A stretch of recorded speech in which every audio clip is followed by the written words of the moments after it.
16 Angler. Let's go. 8 Boote. Feuer frei. Spektakuläre Artenvielfalt. Das ist Angeln in Norwegen. Giganten, die alles fordern. Pulling line, Mario. Kescher auf jeden Fall. Und ein Pokal. Der YPC Salt wird präsentiert von Kingfisher Reisen, Ihr Partner für anspruchsvolle Angelreisen. Hearty Rice, feel the difference. Und die Anglerschmiede. Angelschein einfach online machen. Hallo liebe Salzwasserfans und herzlich willkommen zur zweiten Episode. Der Auftakt hier in den Gewässern rund um die Westeruhlen war knackig. Neben den Bonusfischen Lump, Leng und Schellfisch haben wir auch schon alle 4 Hauptarten inklusive eines untermaßigen Butts gesehen. Den besten Start erwischten Nace und Savage Gear. Nach starken Dorschen und soliden Köhlern haben Freddy und Christoph nun aber auf Pollack umgestellt und der Konkurrenz in dem Zuge einen extrem produktiven Spot überlassen. Ob sich das am Ende rächt, finden wir jetzt heraus. Wir brauchen noch große Dorsche, ne? Ja, aber die ganz großen sind nicht an dem Spot. Nee. Ich hätte gesagt, na, der driftet wir noch mal einen anderen Ja, wir können ja noch Spot antesten. Hier ist ein bisschen tieferen Berg vielleicht sogar, ne? weiter hoch, kommen noch mehr gute Ecken. Sind wir jetzt schon auf dem Berg drauf oder noch davor? Wir treiben genau dran längs sozusagen. War eigentlich die Kante zum Berg hin perfekt lang. Beim Meeresangeln sind Gezeiten und die damit verbundenen Gezeitenströme somit der entscheidendste Faktor darüber, ob man fängt oder nicht fängt und welche Fische wann wie aktiv sind. Dafür haben wir hier ein Tool, die Garmin Navionics App. Da können wir uns einmal unsere Karten natürlich angucken, unsere Waypoints setzen und das auch, wenn wir nicht die Echolote hier dabei haben, abends in der Kabine irgendwie besprechen und gucken. Aber da gibt es noch eine wichtige Funktion und zwar haben die auch immer hier so einen Gezeitenkalender mit hinterlegt.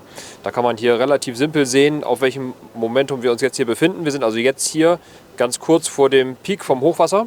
Das ist jetzt 14:36 Uhr. Das Hochwasserpeak ist um 15 Uhr noch was hier.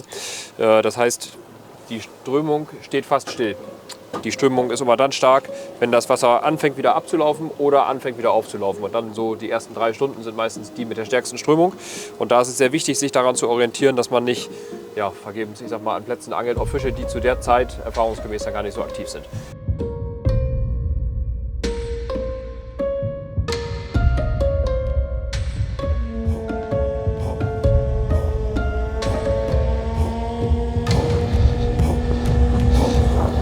Ja.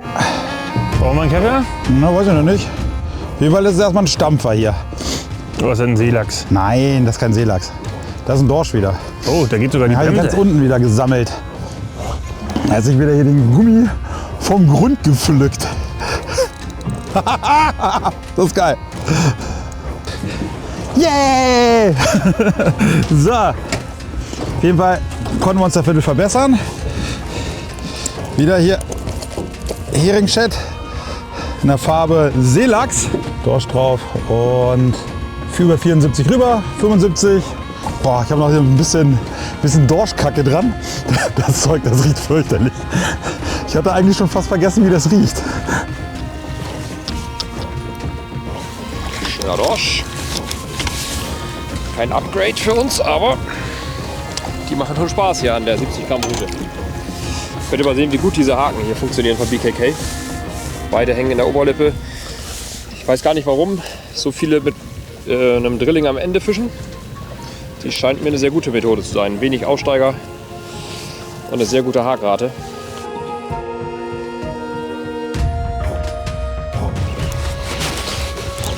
Martin, guter? Ja. Ah, gut. Ja. Gut. Oh, die 400 Gramm Rute. Ja, die arbeitet schon. Seelachs, oder? Nee. Dorsch. Schöner Dorsch. Nee, Seelachs. Was? Köhler. Ah, ja. Und was für einer. Ja, komm. Wunderbar. Willst du mit einem kleinen Gaff nehmen? Komm her. So, ich habe ihn schon.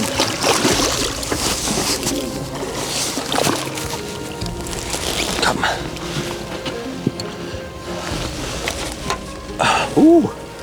Glück gehabt, würde ich sagen.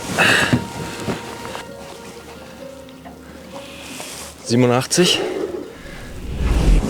So, wir haben jetzt hier vorne auf der Karte ein paar Spots, die sind relativ flach. Da können wir vielleicht sogar jetzt nochmal auf den Pollack werfen. Pollacks, die sind eigentlich eher so im flacheren Gebiet unterwegs. Zumindest hier haben wir das die letzten Tage festgestellt. Da wo so ein bisschen Cape ist, also so große Wasserpflanzen, da stehen die oftmals dazwischen. Und wir ziehen in unsere Köder quasi oberhalb der Blickrichtung der Fische. Und dann kommen die von unten hochgeschossen, ballern da richtig drauf und Pollack-Angeln macht richtig Bock. Und so war's, dass der Sand Eel von Savage hier ist ein richtig guter Köder für einen Pollack. Ich mag gerne mit langen Ködern angeln. Ups, was war das denn? Ich bin da, glaube ich, da hinten am Boot hängen geblieben. Jetzt habe ich gerade noch von meinem tollen Köder erzählt. Und jetzt liegt er einfach hier im Meer. Schnurz gerissen. Oh Gott, Frenze. Oh, Wieder so ein Osche. Oh, könnte sogar noch ein Stück größer sein. Oh, der bockt gut. So, hoch mit dir. So, jetzt braucht der. Da ist er. Ja, wieder schon schöner. So wie du genommen.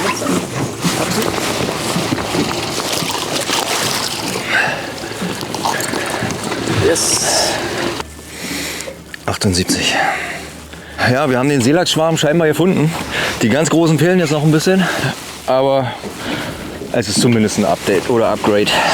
Köhler sind Schwarmjäger, wobei die ganz großen Exemplare eher in kleineren Gruppen unterwegs sind und dementsprechend schwer zu finden. Ich würde wieder verlegen machen, oder Tim? Ja, Das wäre wieder. bin auf dem Weg nach oben. Du bist auf dem Weg nach oben. Das ist gut. Besser als wenn du auf dem Weg nach unten wärst. Definitiv. So, jetzt fehlt uns ein bisschen der Meter, Josef. Ja? Der Meter. Ich schwöre dir, wenn wir jetzt noch einen kleineren Sandaal hier drauf machen, dann hast du hier Fisch ohne Ende. Ach, du hast jetzt den Sandaal genommen, ja? Ja, der ist zwar kleiner. Aber schauen wir mal, wenn wir da jetzt raufrumpeln, was sich tut hier. Hast du ihn? Ja. Ein guter? Ich kann es doch nicht sagen, das ist die 500er. Okay. Aber so schlecht ist der nicht. Josef fischt gerade die 500er Black Diamond 2 als Spinning-Version. Und tatsächlich haben wir damit noch nie einen Fisch geangelt. Ja? Wir können gar nicht einschätzen, wie groß der ist. Ich glaube nicht, dass er so groß ist. Ja, werden wir gleich sehen. So ganz klein ist er nicht. Also bei mir dürft ihr nicht so aufschauen, wie ich die Rute halte. Ich stecke die immer so ein, weil ich ein Handicap am Arm habe. Sieht ein bisschen komisch aus, aber ich muss irgendwie zurechtkommen. Da müsst ihr jetzt schon ein bisschen auf Tobi schauen, wenn man das eigentlich führt, nicht auf mich. 80, approved, sauber. Im Übrigen machen wir aus dem Seelachsschnitzel. Ja? Na, hoffentlich ist genug Panade da. Josef und Tobi kommen gut in die zweite Tageshälfte.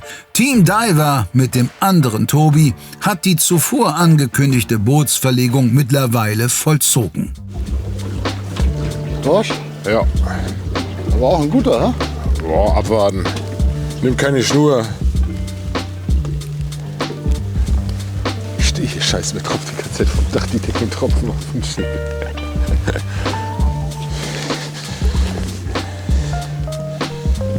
Ah ja, 85, ja? na 70. 70 messen, was sagst du? Boah, ne? Würde ich nicht, ja, können wir mal. Ja. Schöner. So, Dorsch, das hat er. 78. Sehr gut. Wir bräuchten auch mehr Drift. Heißt das so ein bisschen mehr Fläche? So, was machen wir jetzt?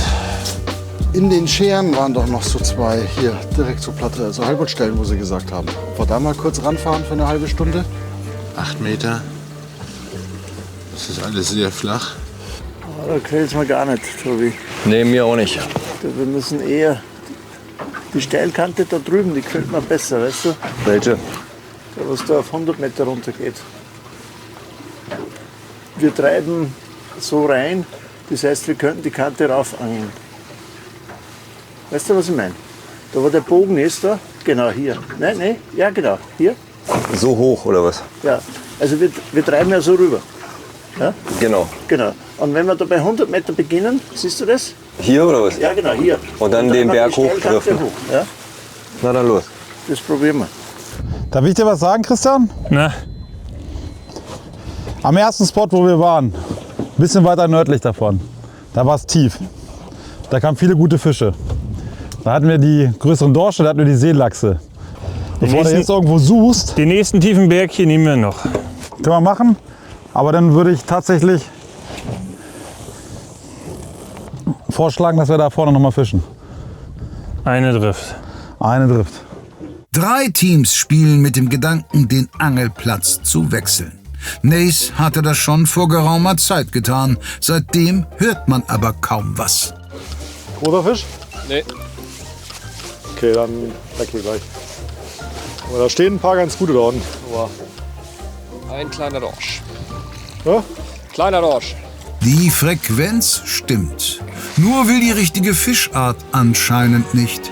Derweil hat Diver den gerade besprochenen Heilbutt-Zwischenstopp eingelegt. Offenbar die richtige Idee. Heilbutt, Heilbutt. kein schlechter. Guter Butt. Also wir fischen jetzt auf Butt, die sind relativ träge. Ja, das heißt, du fischst sehr langsam, machst keine großen Piltbewegungen. Das ist ein guter Fisch. Ja, also das ist jetzt kein kleiner Butt. Ja. Oh, der ist grantig. Das ist kein ganz großer, dazu ist er zu hektisch. Ich glaube, er passt in den Kescher. Mal gucken. Aber ist kein Meterbutt. Müsste größer sein. Wir machen alles fertig.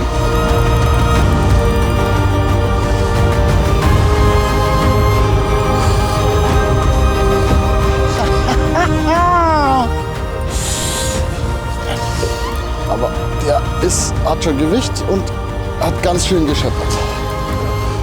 Darf ich dir sagen, dass du mich hier heute ziemlich alt aussehen lässt? Aber ist okay. Bist ja im Team. Ich auch liebte. Butt ist einer der wenigen Fische, die hier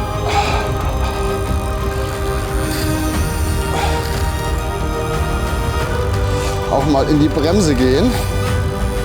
Hoffentlich sitzt er gut. Guter Fisch. Ja, vielleicht sehen wir es dann, wenn er mal oben ist. Gehen die meistens noch mal 1-2 Mal voll bis zum Grund runter. Aber der scheppert gut. Und weg! Nein.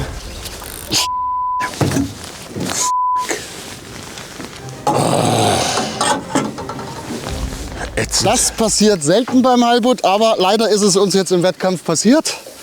Guten Butt verloren.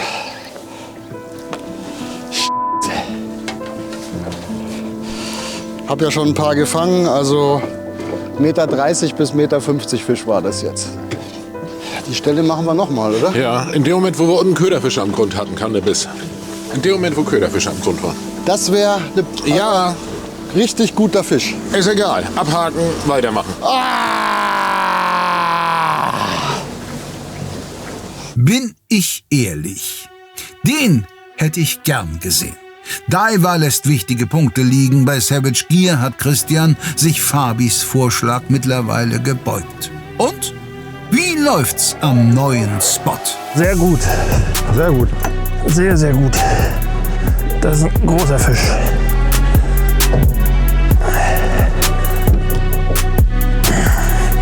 Alles liegt bereit? Wie kommst du? Letzte Farbe.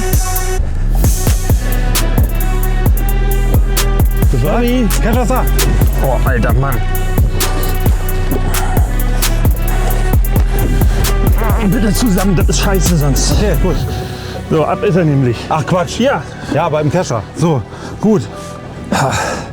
so müssen sie aussehen. Das ist schon eher die Größe, die uns vorstellt. Immer noch kein ganz großer, aber definitiv ein Upgrade, was uns sehr hilfreich sein könnte.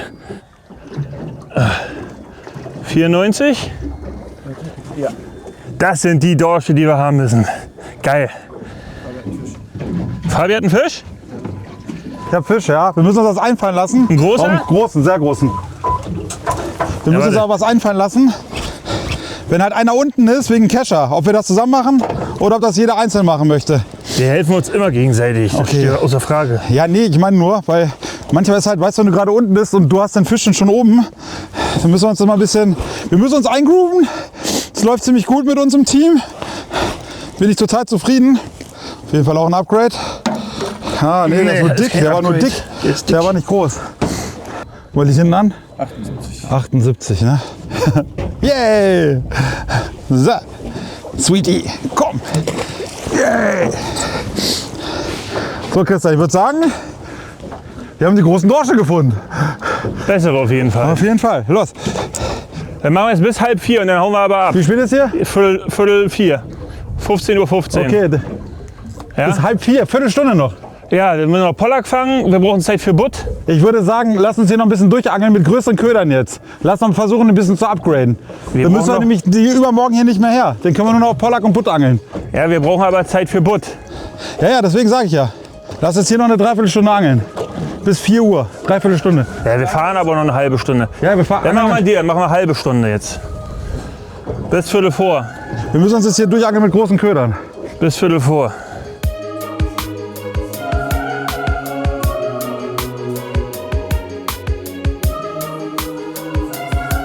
Oh, was ist das denn? Das kann auch ein großer Seelachs sein. Na, das wäre der jetzt. Wenn hier. Alter. Auch geil. Weg. Nein. Nein, nein, nein. Mann, nein.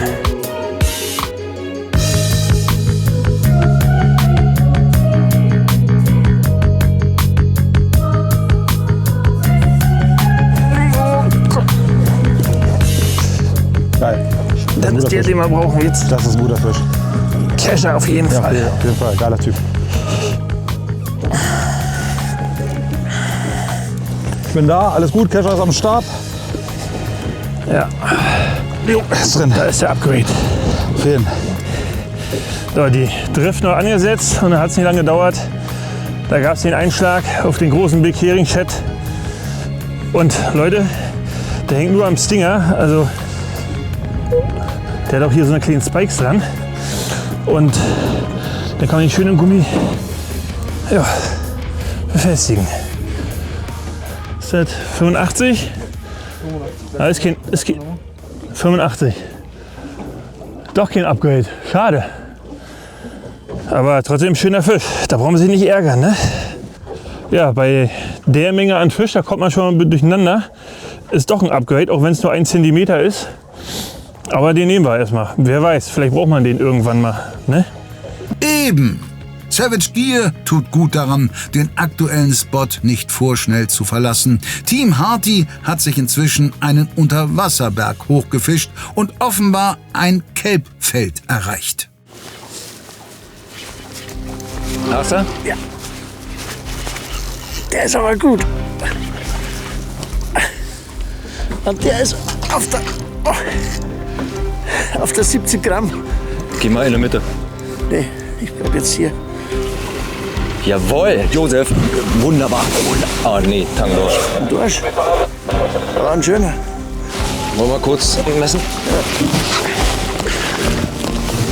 Geile Farbe, hä?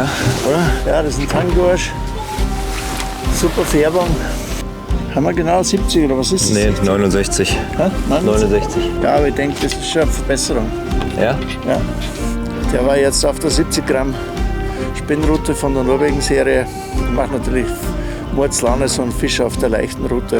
Ja, weiter geht's. Ja, gut. Das sind die Tangdorsche hier.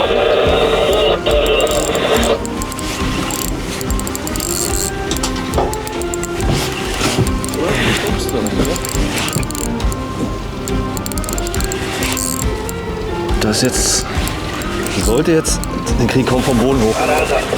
Na, mal gucken, was der sagt. Also meiner hat auch ordentlich reingehauen. Echt, ja? Krass. Der bockt gut. Der bockt wirklich richtig gut. Das ist ein schöner Dorsch. Das ist der Meter.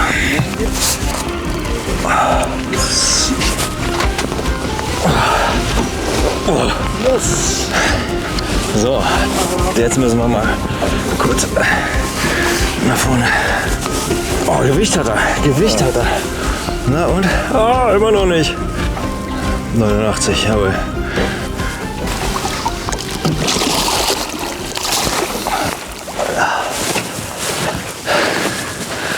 Ah, herrlich.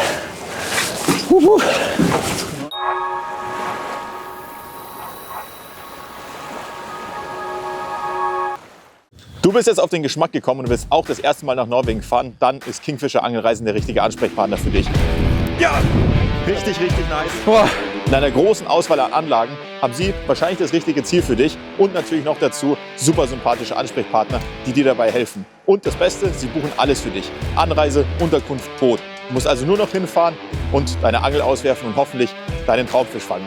Also, wenn du zum ersten Mal nach Norwegen willst, schau jetzt bei Kingfisher Angelreise vorbei und buche deine erste Reise. Jungs und Mädels, die neue Rute-Serie von Zec Fishing, Momentum. Die Rute kriegen einen kurz oder lang, leicht oder schwer, Spin oder Casting, also da ist wirklich für jeden was dabei. Dieses Teil ist qualitativ echt hochwertig, obwohl die Rute wirklich weniger kostet, wie wahrscheinlich jeder von euren Kumpels schätzen wird. Momentum Rutenserie, what else?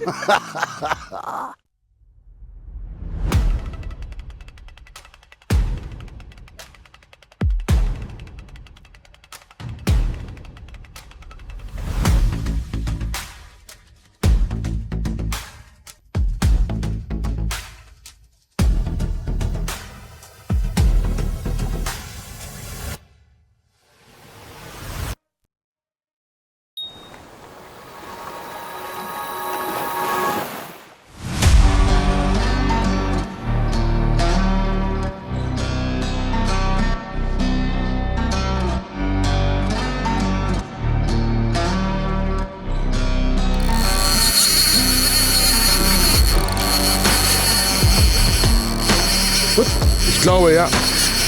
Ja, sollte ein Butt sein. Denke ich. Aber das ist nur noch die Spaßroute. Ja, aber von der Flucht her... Nee, ist keiner. Also, es ist zu leicht. Vielleicht schöner Pollack, Seelachs, keine Ahnung. Pollack. Aber mit. Der muss mit. Ja, weiter geht's mit Pollack. Schauen wir mal, was er auf die Messlatte bringt. 67. Ja. Oh. Hast du noch mal einen drauf? Ei, der marschiert aber schön. Uiuiuiuiui. Was ist das? Ist das überhaupt ein Seelachs? Das könnte auch ein Butt sein. Das könnte ein Butt sein. Zu stark für einen. Was war das? Was war das? Abgerissen. Alles ab, ne? Aber wo geht das? Wo ist das passiert? Der ist irgendwo reingeschwommen. Ist ja alles Der ist ab. ja mitten drauf. Oh, ein Butt. Das war hundertprozentig ein Butt. Alter, aber warum? Die Schnur, die muss ja einen weg gehabt haben. Ist nicht wahr. Ey. Ich bin nicht traurig.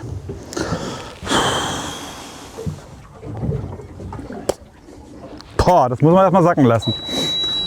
Christian, sagt uns aber eins. Hier können wir auch einen Butt fangen. Oder das war ein Seelachs. Kann auch so ein großer Seelachs gewesen sein, tatsächlich. Das glaube ich eigentlich eher. Ah, Mann, ey. Ja. Ich glaube, das war vorhin auch ein Seelachs. Der war ähnlich wie der hier jetzt. Dann haben wir Seelachs Doppeldrill. Ja. Geil. Ich glaube, das war vorhin auch ein Seelachs. Ich glaube, die Schnur hat auch einfach einen weggehabt. Von irgendeiner Kante oder sowas. Wo man manchmal rüber geht. Ist ärgerlich. Gerade weil der Fisch mit... Upgrade. Was ist das? Upgrade. Oh, Kescher. Hast du? Geiler Seelachs.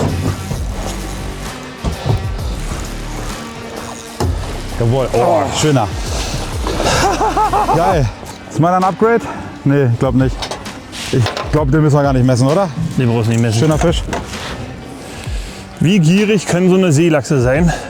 40 cm Heringsschett. Ja, wie lang der Seelachs ist, werden wir gleich sehen, aber ich schätze mal, das kann schon 80er, wahrscheinlich eher 90er sein. Und da kommt schon der nächste. Jawohl, das ist ein dickes Upgrade. Und sowas auf dem 42er Köder. Cool.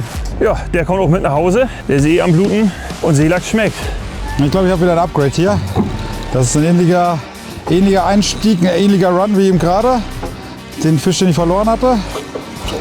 bin mir ziemlich sicher, dass das vorhin kein Butt war, sondern ein großer Seelachs, wo ich den Schnurbruch hatte.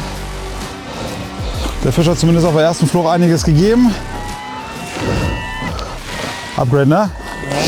Ja, knappe Kiste. Ich bin mir ziemlich sicher, das könnte einer sein. 83? Ja. Knapp, ja okay. 83 bin ich mit einverstanden. Okay, prima. Richtig schöner Seelachs. 83 cm. Die Möwen lauern schon auf Fischabfälle. Savage Gear füllt neben der Kühltruhe auch das Board und kann jetzt ruhigen Gewissens auf den nächsten Zielfisch umsatteln. Schweren Herzens sind wir jetzt vom geilen Seelachsspot weggefahren.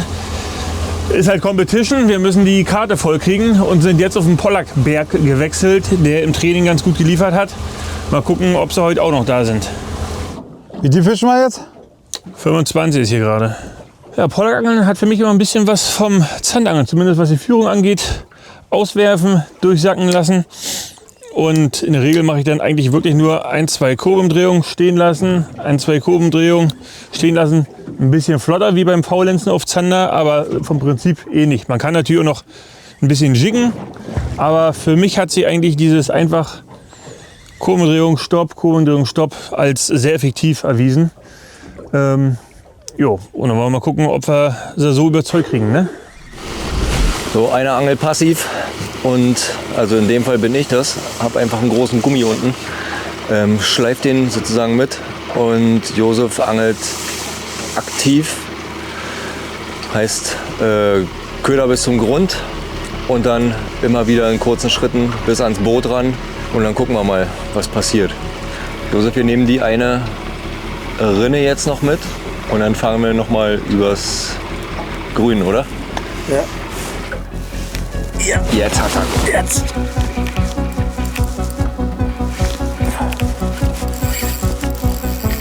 Der ist gut. Der ist gut. Der ist richtig gut. Der hat richtig Schnur genommen, ne? Ja, der nimmt immer nur Schnur. Oh ja. Wenn es ein Dorsch ist, ist es ein guter. Vollgefressen ist er. 75, halb 76, ja, cool. 75,5, 76. Ich angle jetzt hier mit der Skywalker Norway Longline Jigging. Das ist so eine Allround-Route, mit der kann man sehr viel machen.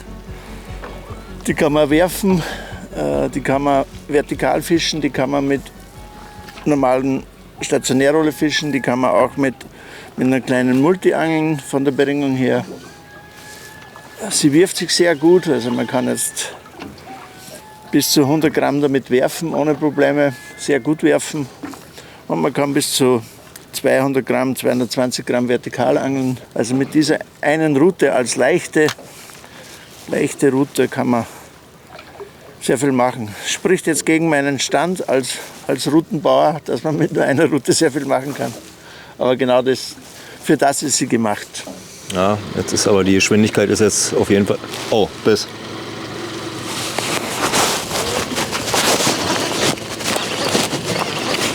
Jawohl. Guter? Das weiß ich noch nicht. Nee, ich glaube nicht.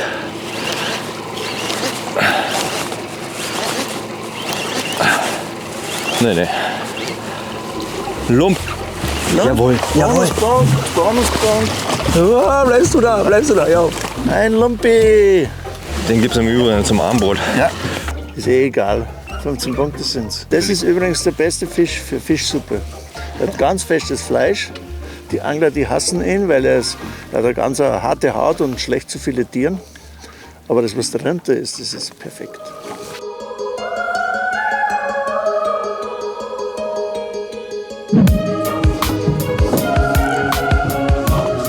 So, auf jeden Fall hat es hier gerade einer gebissen. Ich bin mir ziemlich sicher, dass es ein Pollack ist.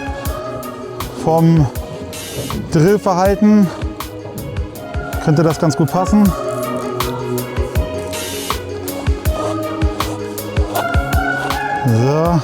So, jetzt kommt er in die vertikale Phase rein.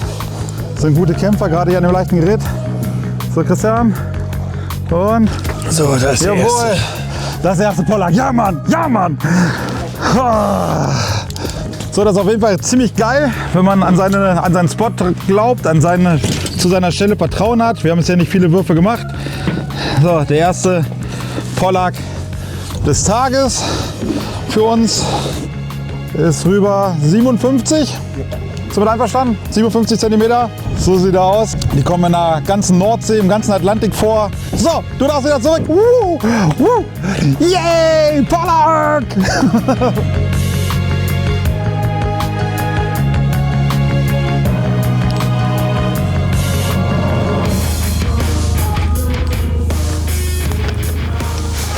Das lassen wir schnell wieder frei. Du willst noch mal 1, 2 Ecken gucken, aber also hier jetzt, ne? Da vorne die Struktur. Ich hätte gerne noch einen dicken Seelachs irgendwie. Ja, ich auch.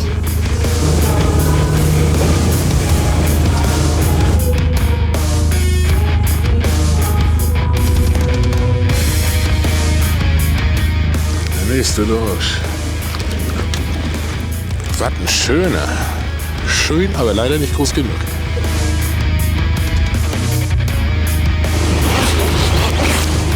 Hat sie? Ja. Na gut. So, ich glaube.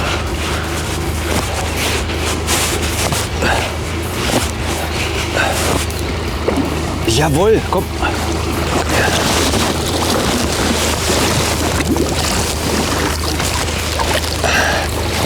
Oh, ist ja schwer. Ja, so ab 90 würde ich sagen, kann man das mal einen Dorsch nennen. Und also nicht, dass die anderen keine Dorsche wären, auf keinen Fall. Sogar die besten Küchendorsche sind, also für mich, so um die 75, 80 cm. Ja. Aber so von der Kampfstärke her fängt das bei 90 cm ganz gut an. Ja. Und wir hoffen, dass wir noch einen zeigen können, der die Dreistelligkeit knackt. Ja. Ich bin zuversichtlich, dass wir den im weiteren Verlauf noch zu Gesicht bekommen. Mays nächster Fang ist davon zwar weit entfernt, Punkte bringt er trotzdem. So, 15 Extrapunkte. Der macht auch ganz schön große Augen. Das heißt, den werden wir uns schön in die Bratpfanne legen, den kleinen. Gott, der Arme. Aber die schmecken gut. Lecker, lecker. Gibt es ein Mindestmaß für Rotbarsch, Christoph? Keine Ahnung. Na ja gut, zurücksetzen brauchen wir den nicht mehr. Er hat ja gesagt, bis 60 Meter sollen wir fischen auf Butt, ne? Auf dem anderen Spot. Wenn wir sie flach nicht kriegen, ja. Ja, dann runter. Schade, dass das nicht hier so 20 Meter hat hier oder hier das hier. Dann wäre ich ganz aufgeregt jetzt. Wir haben jetzt auf so einem riesengroßen Plateau die Spitze, den Rücken, 40 Meter tief hier. Das ist der erste Spot, den wir gezielt auf dem Butt fischen. Hier liegen auch richtig große Dorsche. Haben wir auf dem Echolot gesehen, ein richtiges Monster. Auf jeden Fall weit über einen Meter, lag da auf der Spitze drauf. Der kann natürlich auch mal beißen, der würde uns sehr helfen. Aber es geht jetzt langsam mehr in die Buttfischerei, große Köder. Langsam über den Grund leiern, 1, 2 Sprünge am Anfang machen, damit die Schnur runterdrückt. Und dann leiern wir den langsam bis zum Boot mit ein paar Stopps dazwischen. Sehr viel Futterfisch hier auf der Ecke, ich habe ein ganz gutes Gefühl. Und das braucht man auf jeden Fall bei dieser Angelei, weil das ist nicht einfach. Und das Team, welches 2 Butts fängt, würde ich sagen, hat eine sehr gute Chance zu gewinnen. Das wollen natürlich wir sein.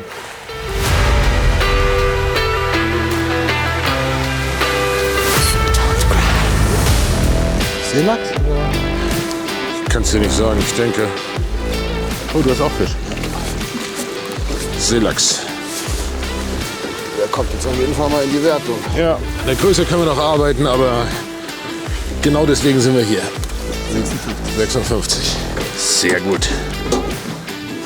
Ich hatte 56. 56? 56. 61.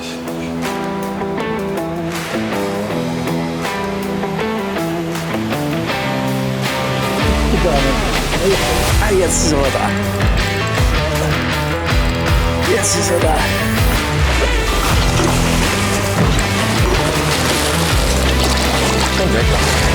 Der hat ganz spitz gehangen. Das ist aber noch ein Dorsch. Ja, das ist geil. Die liegen auch hier. Leider kein Butt. Aber ich habe ein ganz gutes Gefühl, vielleicht kriegen wir den hier noch. Der Platz wurde so besetzt von dicken Fischen.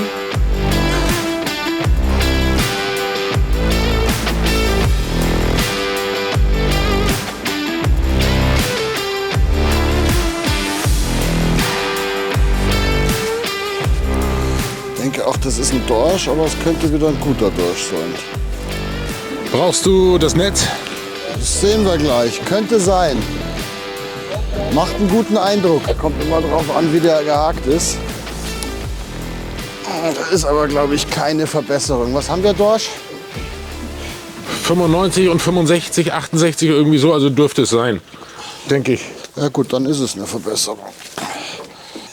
76. Ja, 76. 76? Jo. Tatsächlich keine Verbesserung. Bei der Dorschfrequenz wundert es aber kaum, dass die Teams gelegentlich den Überblick verlieren. Beim Pollack ist der allgemeine Erfolg dagegen noch überschaubar. Ganz wichtig beim Pollackangeln ist, nicht über den Spot fahren. Also wenn ihr, Pollack sind ja nun mal Beutefische für Heilbutt, Dorsch und so weiter. Die sind relativ sensibel, was Boote angeht. Deswegen versucht immer einen Bogen um den Pollack-Spot zu fahren, damit ihr die Fische nicht verschreckt. So, und das habe ich jetzt nämlich auch gemacht, in der Hoffnung, dass wir auf der zweiten Drift den ersten Pollack noch mal schnell ein bisschen upgraden können. So, und dann braucht man nämlich nicht mehr auf Pollack angeln, können nur noch unsere Heilbutt konzentrieren. Und das wäre ideal sozusagen. Gucken wir mal, ob das jetzt wie so schnell geht wie auf der ersten Drift.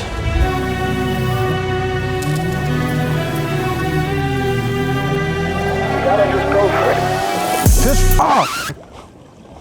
Ausgestiegen? Ja, der hatte gestanden und als er gestanden hat, da hat er ihn gepackt. Oh ja, hier so voll der Schwarm gerade unter uns. Hier, Fisch. Jetzt ist er drauf.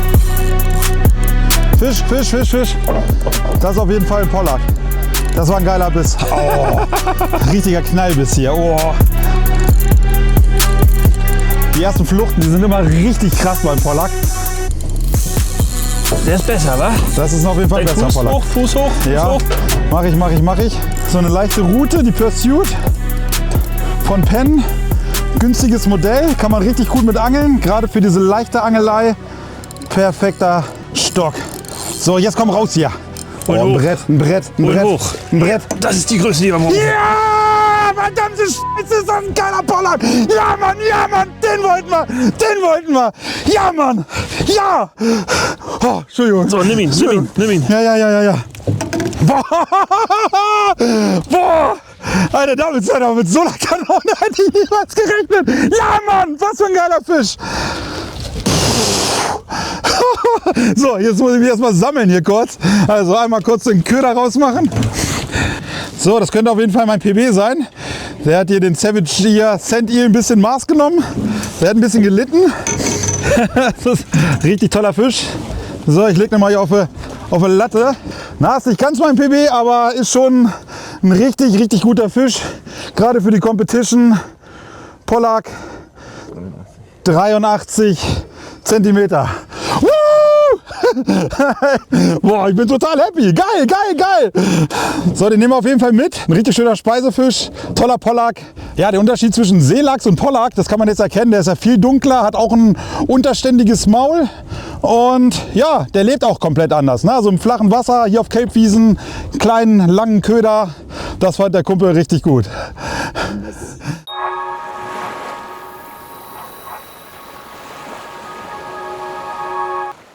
Unsere W3 geflochtene Schnur kennst du vielleicht schon vom Süßwasserangeln und wir haben jetzt für Norwegen-Fahrer auch endlich was in der Range und zwar eine Multicolor-Schnur. Die wechselt alle 10 Meter ihre Farben, das 5-mal und ist somit perfekt, wenn du genau wissen willst, in welcher Tiefe dein letzter Fang kam. Sie ist in verschiedenen Durchmessern und 2 Spulengrößen verfügbar und sollte dich bei deiner nächsten Norwegen-Reise auf jeden Fall begleiten. Es gibt keinen anderen Köder, mit dem ich mehr große Zander und große Hechte gefangen habe, als mit dem Fat Bluey. Und wir haben uns gedacht, wie können wir die Farbpalette ein bisschen erweitern? Und dann kam mir die Idee, wir bringen die Flash Series raus. 4 neue Dekore, die nicht nur eine reflektierende Folie im Bauch haben, sondern diese Folie sorgt auch für Geräusche unter Wasser. Bei extrem viel Sonne fische ich gerne violette Köder, darauf stehen die dicken Muttis. Und dafür haben wir jetzt den Midnight Storm. Wir haben einen lilanen Rücken mit ein paar blauen Schuppen auf der Seite und die Folie im Bauch macht den Rest im Wasser. Mit der Farbe Razor Roach haben wir ein Rotauge, etwas natürlicher gehalten, für gute Sichtverhältnisse unter Wasser, falls die Muttis zickig sind. Das dritte Dekor ist angelehnt an einen Hecht, der Name verrät's, mit Grandma's Mistake überlistet ihr auch den erfahrensten Hecht im Teich. Wir haben hier ein sehr natürliches Dekor und die Folie schimmert grünlich auf, so wie ein echter Hecht im Wasser. Das A-Team wird komplettiert mit der Farbe Sour Snapper. Sehr auffälliges Dekor, perfekt für die Abendstunden oder für das trübe Wasser, denn da wird dieser Köder von den dicken Muttis auch wahrgenommen. Diese 4 neuen Dekore gibt es in den Größen 9, 11, 14 und 18 cm. Ab sofort bei Hecht und Barsch. Check ab, welcher Köder zu dir passt.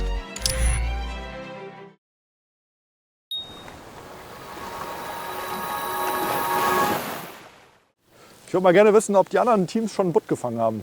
Hast du schon mal was gehört? Ich habe vorhin noch mal, oder gerade eben, als wir hier den Versatz gemacht haben, noch mal geguckt. Da war noch kein Butt. Ja, das ist... Sind ein paar Seelachse gefangen worden, auch 90er. Ja. Ein paar Dorsche, auch über 90 Fabi, glaube ich. Irgendwie. Ja. Aber ein Butt habe ich noch nicht gesehen. Wir angeln jetzt seit 20 Minuten den Platz hier. Das heißt also noch gar nichts. Die Tide steht auch gerade gefühlt, also wenig Strömung, wenig Bewegung im Wasser. Aber so richtig viel Beifänge werden wir hier, glaube ich, nicht haben auf der Ecke. Wenn es einen Knall gibt in der Route, dann hoffentlich einen richtigen. Ganz flacher Sandboden hier, kaum Struktur. 12 Meter haben wir jetzt, driften langsam ins Tiefe. Ich denke mal so bis 20 Meter werden wir machen und dann werden wir noch mal oben ansetzen. Wir haben 2 große sandige Plätze wie den hier und da muss es passieren.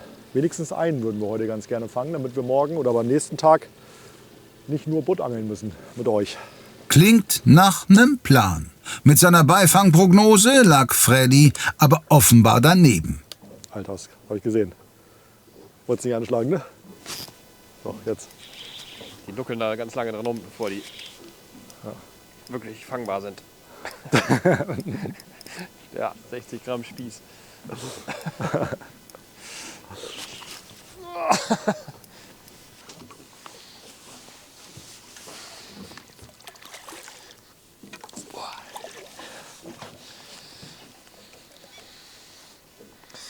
Das macht richtig Laune. Im Mittelwasser, 60 Gramm Rute. Auf Sicht, ey, auf Sicht. 4000er Rolle, ganz leichtes Gerät und dazu der neue Predator in Weiß. Perfekt. So, wir sind auf unserem letzten Spot für heute angekommen. Wir versuchen jetzt mal noch im besten Fall 2 Pollacks zu kriegen. Allerdings hat man im Training gar nicht so den großen Erfolg. Wir hatten zwar welche gehabt, aber nicht in den Größen. Und das war der einzige Spot hier, der für uns funktioniert hat. Ja, und jetzt verbringen wir unsere letzte Stunde hier. Mal gucken, was passiert. Mit unseren Pollacks, das hat jetzt ziemlich schnell geklappt. Wenn man jetzt mal so grob rechnet, 57 cm plus 83.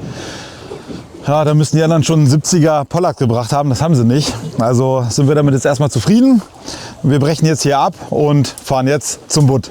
Der Conger-Eel, der fängt natürlich auch Butt, aber im Training hat sie etwas gezeigt. Und zwar die Kombination aus Cannibal Shad Motor Oil und hier so ein Pelagic Jig Head. Ja, was unseren Zandern schmeckt, schmeckt auch dem Butz hier. Damit habe ich neben dem Training meinen Butt gefangen. Und dann hoffe ich natürlich, das jetzt zu wiederholen.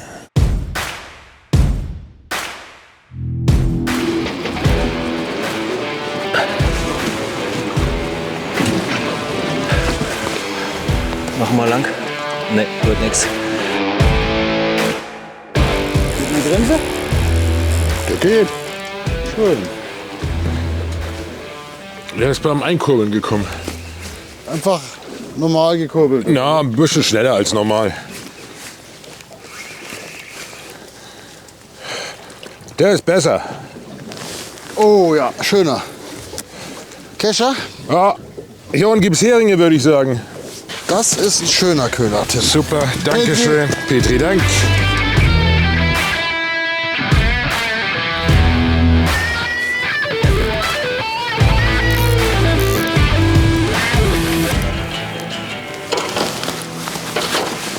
So sieht ein Pollack aus, ein kleiner.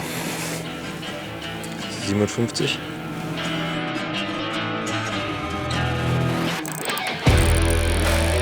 Hinter Schnur? Jo, gut.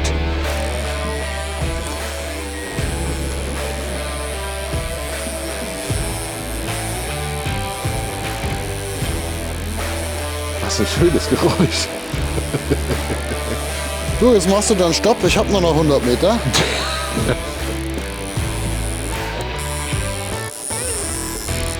Okay, was hast du da denn drauf?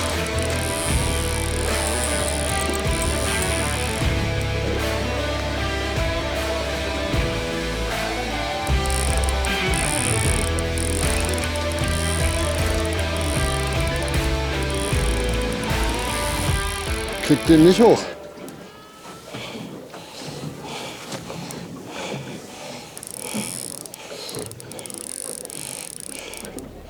Den Fisch würde ich gerne sehen.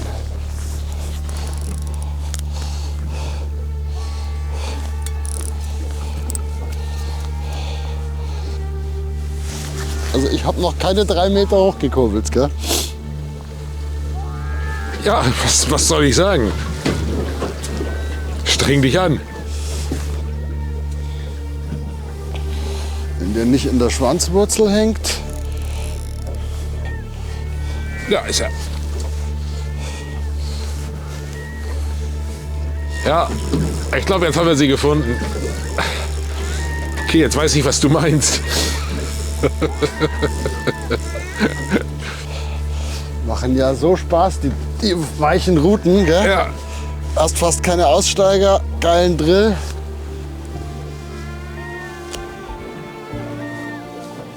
Robuster Kerl. Kriegst du ihn jetzt? Ja, jetzt kommt er schon. Aber ich muss sanft vorgehen. Würde mich jetzt wundern, wenn das ein Dorsch ist. Also ist die Flucht fast zu lang. Und er bockt auch überhaupt nicht. Ja, also vom Gefühl ist das ganz klar ein Köhler. Das Wasser ist noch relativ kalt. Normalerweise machen die dann richtige Fluchten mit 20, 30 Metern. Der hat jetzt mal 15 Meter genommen in Tiefen. Ich meine, die werden bis 25 Kilo schwer. Kommen eigentlich im Sommer erst und das ist sicherlich kein 20 Kilo Fisch, weil der wäre 80 Meter weggeschwommen. Aber Tobias, die Hafsays kommen im Sommer. Weswegen sie sind den Hering hinterher. Der hat gerade den Hering ausgespuckt. Also ich denke, du kannst ja auch eine Kanone fangen. So, meiner müsste da sein. Da kommt er. Alter! Alter! Schnell! Ist das ein Brocken? Kescher? Kescher, kannst du den Riesenhering an? Ich habe hier in der Schnur drin, gell? Ja. Ist das geil? So einen Fisch sieht man nicht oft. Ja, 7,5. Also 8. Ja, 1,8 Meter. Was hältst du heute Abend von frischem Seelachs gebraten?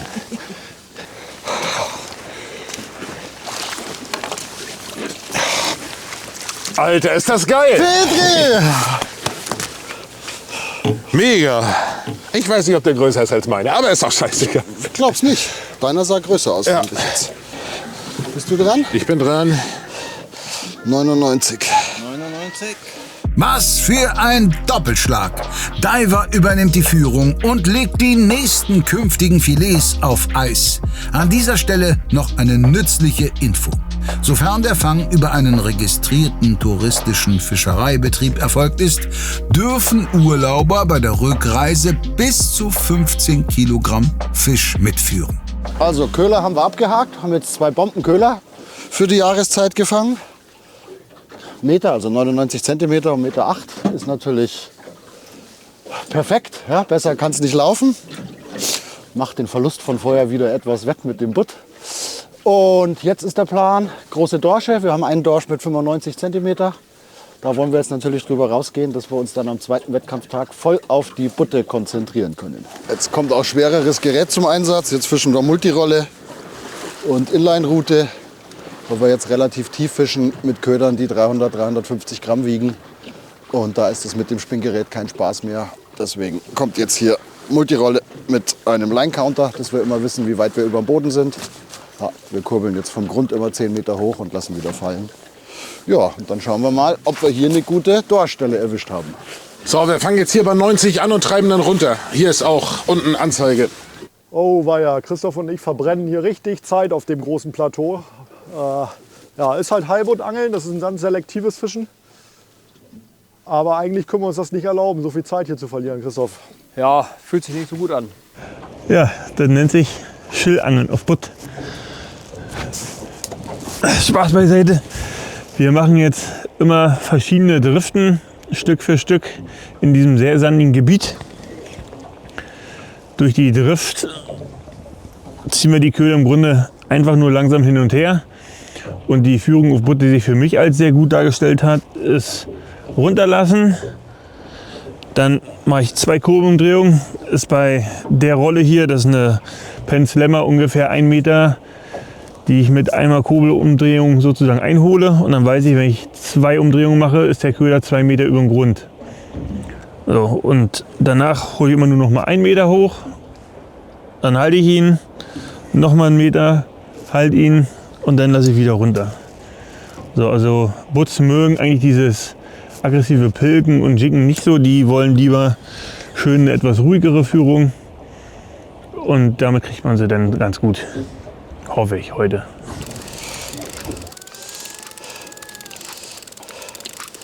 Das glaube ich auch ein Seelachs. Nee, Lump, zweiter Bonusfisch. Jetzt auch noch der zweite Bonusfisch. Tim und Tobi können dem zweiten Angeltag ziemlich entspannt entgegenblicken. Nace wiederum muss schon jetzt taktische Abwägungen anstellen. Das kann man theoretisch morgen machen, ne? Wenn man morgen anfängt zu fischen. Erst die Pollack, dann den Buttspot. Aber da verlierst du sau viel Zeit, wenn du da hinten noch hinfahren willst, weißt du? Ja. Das ist das Schwierige. Aber es bleibt uns wahrscheinlich nichts anderes übrig. Ich würde sagen, dass wir morgen die Inselgruppe trainieren. Ja. Ausschließlich. Ja. Meinetwegen auf dem Weg nach dem Pollack gucken, ob es klappt. Einfach nur, um es für den Kopf zu haben, dass es geht. Ja. Willst du den nochmal anangeln, den Platz? Das ist die Frage, ne? Ob wir die dann kaputt fischen, die Spots. Ich weiß nicht, wie viele Fische da stehen, du. Weiß ich natürlich auch nicht. Wir haben ja morgen noch mal einen Trainingstag. So, uns fehlt zwar das Boot, aber wir wissen ja, dass in der Area, wo wir gerade sind, Boot ist. Aber wir haben Stillstand, wir haben 0 Drift. Wir stehen, das sind die beschissensten Bootbedingungen, die man haben kann. Nichtsdestotrotz müssen wir versuchen, einen zu fangen. Nutzt ja nichts. So, aber morgen haben wir Training. Hier brauchen wir Boot nicht trainieren, weil haben wir schon gemacht. Wir wissen, die sind hier. Sie beißen halt nur nicht bei diesen Bedingungen jetzt.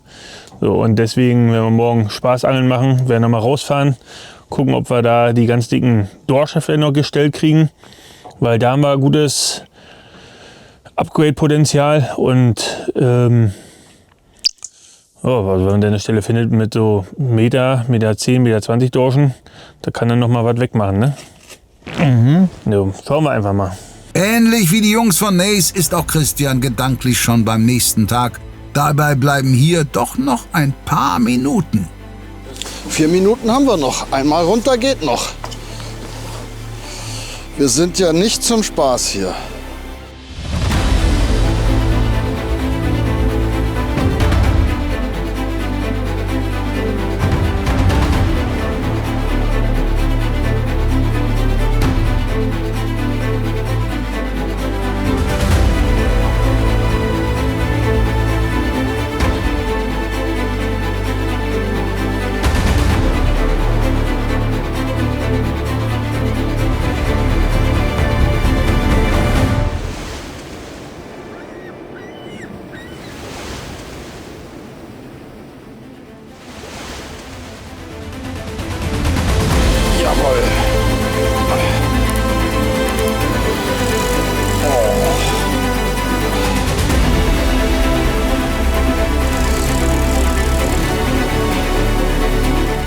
Vielleicht toppe ich den Köder ja doch noch.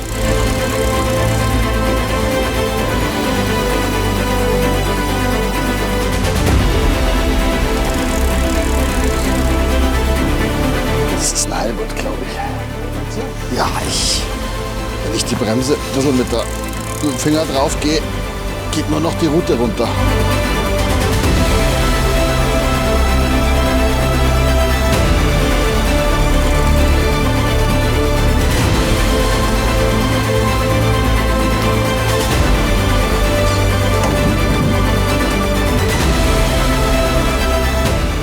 Das ist ja richtig.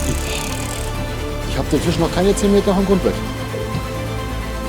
Okay, jetzt Heilbutt wieder gut machen, finde ich gut. Oh. kann kein Köhler sein.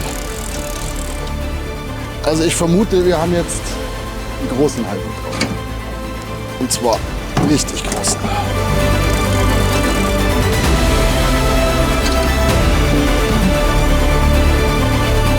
Weiß es nicht, vielleicht ist es auch echt ein Dorsch. Und von den Fluchten, er macht keinen einzigen Kopfschlag. Und wenn er geht, dann geht er einfach nur gerade langsam. Also ein kleiner Butt ist es nicht mehr. Das wird jetzt interessant. Wenn ich jetzt mit der Route hochgehe, das sieht so aus. Aber es gibt nur Bremse. Ich sehe doch die Schnur. Ich sehe doch, was passiert. Tu mal in die Gruppe rein, ob man Route übergeben darf. Das Gemeine ist, der geht halt noch mal runter, wenn der ganz oben ist.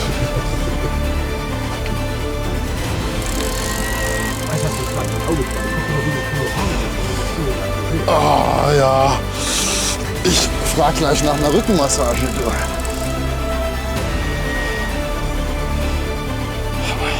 Er macht halt keine einzige Wippe, nichts. Ne? So, jetzt kommt er.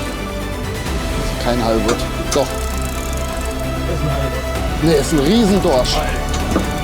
Ne, ein Riesenköhler. Aber der sitzt nicht gut. Was ein Löwe! Boah. Oh.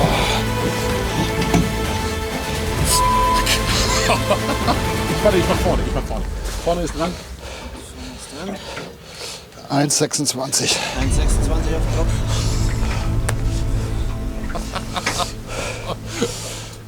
Oh, das ist ein Fisch. Ja, so 1,15. Also das ist gerade um die Jahreszeit Hammer. Also selten. Tobi Seelachs 126. Nee. Ja. Was? Respekt. Aber der andere Tobi. Petri. Verdammt. Ja. Na, Hauptsache Tobi. Ja. Respekt. 126. Ja, die haben jetzt 108 und 126. Ja, die sind ja rausgefahren. Da. Seelachs 1,26. Ach du Scheiße. Wer den denn? Diver. Meine Güte. Seelachs 1,26 wurde gefangen. Alter, 1,26? Ja. Das ist wirklich irre. Das ist wirklich irre. Von wem? Tobi, ich glaube von Diver ist der. Wahnsinn. Das ist stark.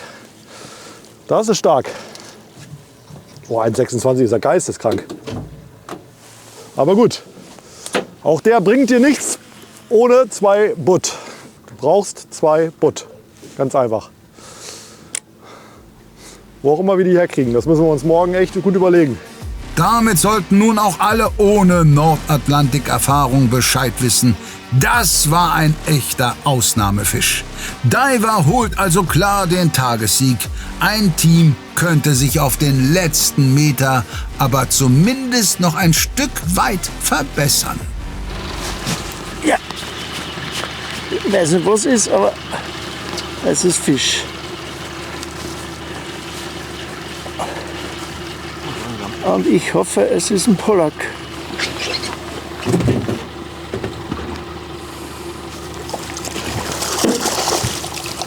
Na? Alter, ich krieg den nicht. Wieso knallst du nicht einfach das Gaff rein? Tobi. Ja. Knall ihm's rein. Fertig. So, das war's. Folge 1 endet im Drama. Na gut, es kommt ja noch ein zweiter Tag dazu. Wir haben daraus gelernt, oder ich zumindest. Und ja, also uns fehlt der Pollack noch, der zweite Bonusfisch. Ja. Und die Halibuts. Die Halibuts fehlen uns, die brauchen wir definitiv. Ja. 2 Halibuts können viel erreichen. Ja. Auf den letzten Sekunden konnte der Dorsch es nicht sein lassen, meinen Halbutköder zu essen. Schreibt mal in die Kommentare der Folge, wenn Dorsche auf dem Halbutplatz sind, muss man dann wegfahren, ja oder nein?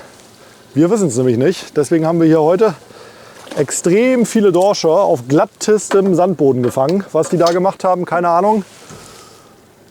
Christoph, let's call it a day. Ja. Was sagst du? War ein schöner Angeltag. Ja.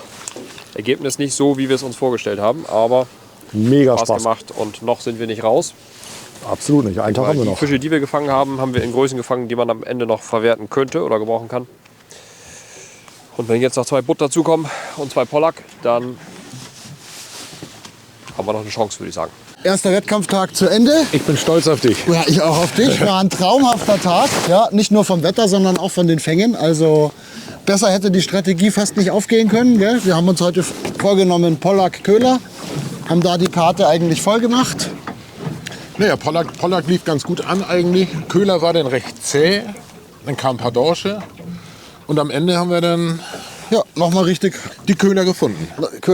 Nochmal richtig einen rausgelassen und das bei diesem traumhaften Wetter hier. Ja, ich würde sagen, unser Plan ist eigentlich ganz gut aufgegangen, oder? Ja, ich bin eigentlich auch zufrieden.